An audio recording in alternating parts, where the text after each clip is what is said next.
Hello everyone, welcome back to my channel. If this is first time you are visiting my channel, make sure to check out my other videos on this channel. In the last video we saw how we can use else block in the for loop. Let's see its practical use.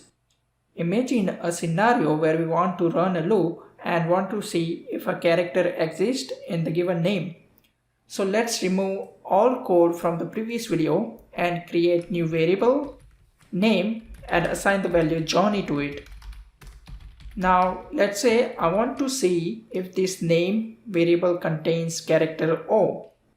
For that we can iterate through each character in the name and check if this character is O.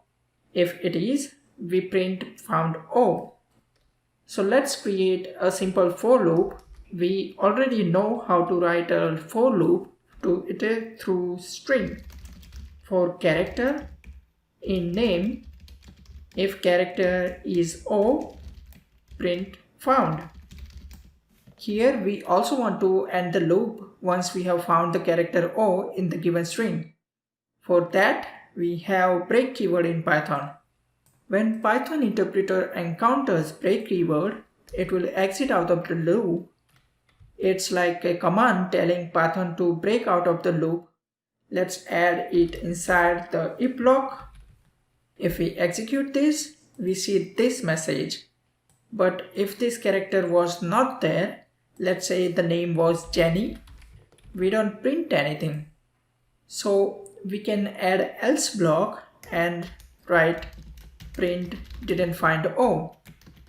Let's execute the code and now we find the text didn't find O. Similar to break statement, we have continue statement which will continue the execution of the next iteration when some condition holds true. For example, let's say we want to iterate through 0 to 5 and we want to skip all the even numbers. We could implement that logic using for loop and continue statement like this. For I in range 5, if I modulo 2 equals 0, remember this modulo operator which returns the remainder of the division operation, and every even number is divisible by 2. This is how you can check if the number is even or odd.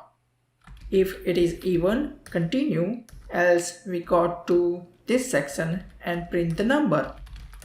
When we find even numbers, we skip that iteration by using the continue. If we execute this code, we can see only the odd numbers in the range 0 to 4. That's all about continue and break statements. They can be quite useful in some situations. In the next video, we will go over while loops. So keep watching and keep learning.